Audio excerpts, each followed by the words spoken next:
নমস্কার। আজকে আবার একটা নতুন ভিডিও নিয়ে আজকে পুরো ভিডিওটা শ্রীহানকে নিয়েই আমার সারাটা দিন কিভাবে কাটলো সকাল থেকে সন্ধ্যা পর্যন্ত সেটাই।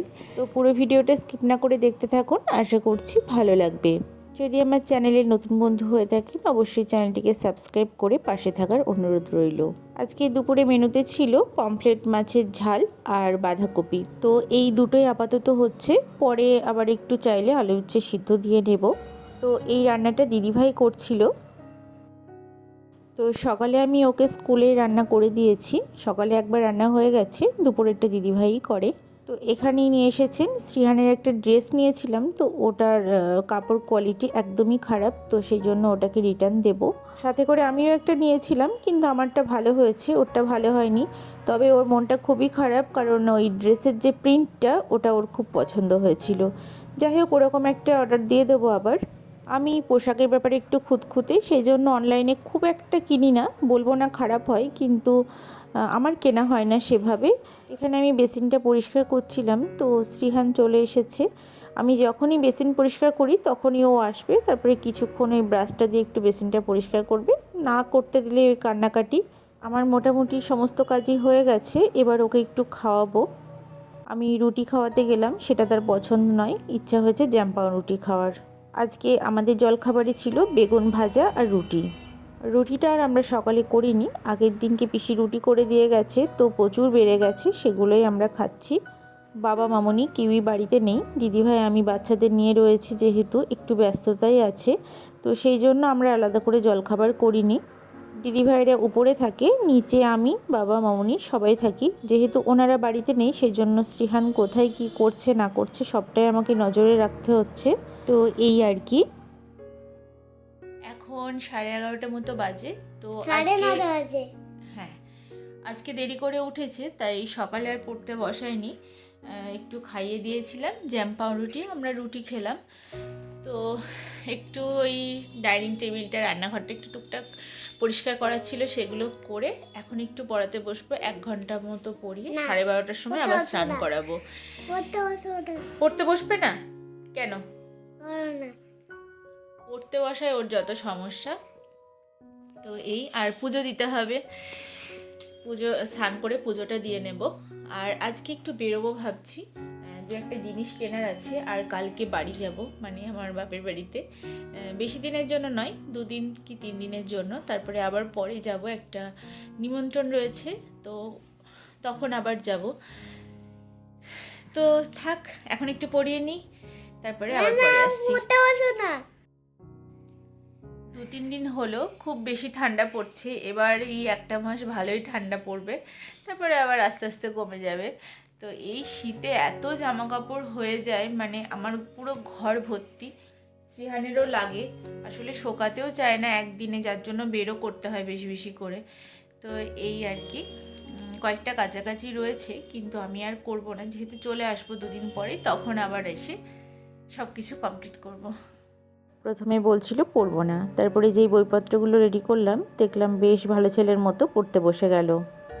বেশ অনেক দিন পর এরকম শান্ত হয়ে পড়তে বসলো। তো এটা দেখে আমার আজকে খুবই ভালো লাগছে। তবে বাচ্চা তো কখন কি মনের পরিবর্তন হয় বোঝা তো যায় না। আজকে আমি না বলতেই নিজে থেকে সুন্দর সব কিছু লিখে নিচ্ছিল। ও যখনই কিছু ভালো করে তখনই আমি ওকে একটু উৎসাহ দিই, একটু আদরও করতে হয়, তাতে না ওর দেখেছি আগ্রহটা অনেক বেড়ে যায়। তো এখন যেহেতু বাবা মামুনি কেউই বাড়িতে নেই, ওর মনটাও বেশ শান্ত আছে।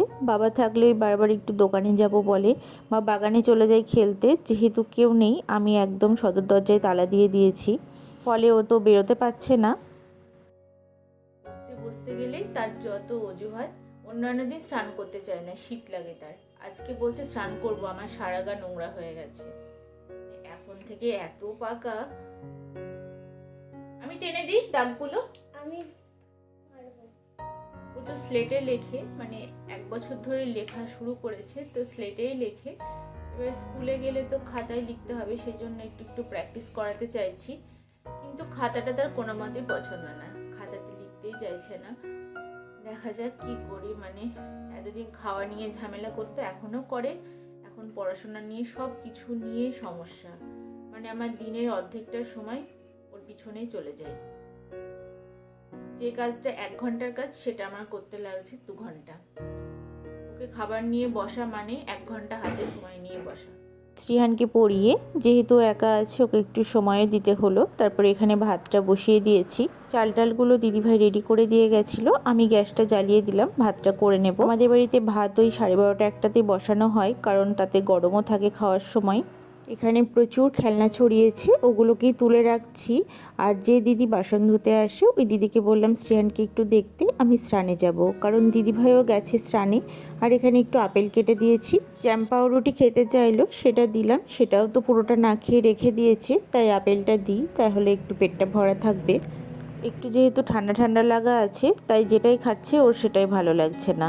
দুপুরে ভাত টাত খেয়ে আমরা ঘুমিয়ে গেছিলাম। তারপরে এই যে সন্ধ্যাবেলা উঠে একটু সন্ধ্যা দিচ্ছিলাম।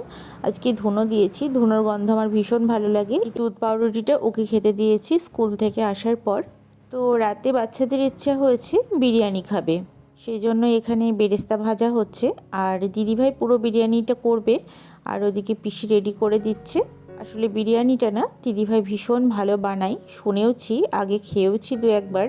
তো আমাদের বাড়িতে বিরিয়ানিটা বানানো খুবই কম হয়, কারণ কিনে এনে খাওয়া হয়ে যায়। আসলে বাবা মামনি কেউই সেভাবে পছন্দ করে না, খায় হয়তো তৃপ্তি করে খায় না, সেই জন্য যার যখন ইচ্ছা হয় সে কিনে নিয়ে এসেই খেয়ে নেয়। ওই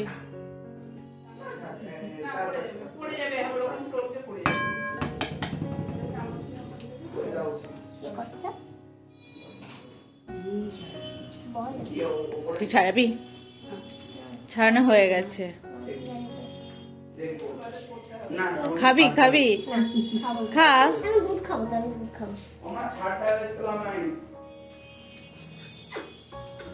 তবে বিরিয়ানিটা করতে পিসি অনেকটাই হেল্প করেছে, মাংসের মশলা করা, পেঁয়াজ কাটা, ওদিকে বেরেস্তা ভাজা, সবটাই। এখানে আলুগুলো ভাজা হচ্ছে, বেশ কড়া করে ভাজা হয়েছে। ডিমটাতেও লবণ হলুদ মাখানো আছে, ডিমগুলোকেও হালকা করে ফ্রাই করে নেওয়া হবে। আর এই যে এখানে বেশ অনেকটা বেরেস্তা করে রাখা হয়েছে, এটা পিসি করে দিয়েছে। যেহেতু অনেকটা পরিমাণের বিরিয়ানি, তাই এখানে আমরা নিচে নামিয়ে নিয়েছি। আর এখানে ভাতটাকে 3-4টে ভাগে ভাগ করে রাখা হয়েছে। এবার আস্তে আস্তে স্টেপ বাই স্টেপ এগুলোকে লেয়ারে দেওয়া হবে। তো আমি বিরিয়ানি আগে করেছি, তবে আমারটা না সেভাবে পারফেক্ট হয় না, তো দিদিভাইয়ের সঙ্গেই শিখছিলাম দাঁড়িয়ে। তো সবটা দেখে মনে হলো আমার বেশ কিছু জায়গায় ভুল হয়, সেই জন্য হয়তো এতটা পারফেক্ট হয় না। তো একটা জায়গায় একটা মিশ্রণ রেডি করে নেওয়া হয়েছে, দুধের সাথে বিরিয়ানি মশলা, আতর আর ওই কেশর সব কিছু দিয়ে। তারপরে ভাতের ওপরে ডিম, আলু, কিছুটা চিকেন, ওই মিশ্রণটা, কিছুটা বিরিয়ানি মশলা আর ঘিটা গলিয়ে রাখা হয়েছিল সেটাও দেওয়া হলো। তারপরে আবারও একটু রাইস দিয়ে, তারপরে আবারও বাকি চিকেনটা দিয়ে, তারপরে আবার রাইস দিয়ে, বেরেস্তা ছড়িয়ে আর যা যা ছিল দেওয়ার সেগুলো দিয়ে এখানে মুখটা বন্ধ করে দেওয়া হয়েছে। এই যে গ্যাসটাকে লো ফ্লেমে রেখে একটা গামলার মধ্যে কিছুটা জল দিয়ে তারপরে এই হাঁড়িটা চাপিয়ে দেওয়া হয়েছিল। শ্রীহান তার বাবাইয়ের সাথে খেলছে, তো ছোটোবেলায় এইভাবেই লাফাতো, তো বলাতে সেটাই করছে। আমাদেরও সেই ছোটোবেলার কথাগুলো মনে পড়ে যাচ্ছে ওর। তো যাই হোক, বাচ্চারা এখানে খেতে বসে গেছে, আর ওদেরকে জিজ্ঞাসা করছিলাম কেমন হয়েছে। সবাই তো ভীষণ খুশি, সবারই খুব ভালো লেগেছে।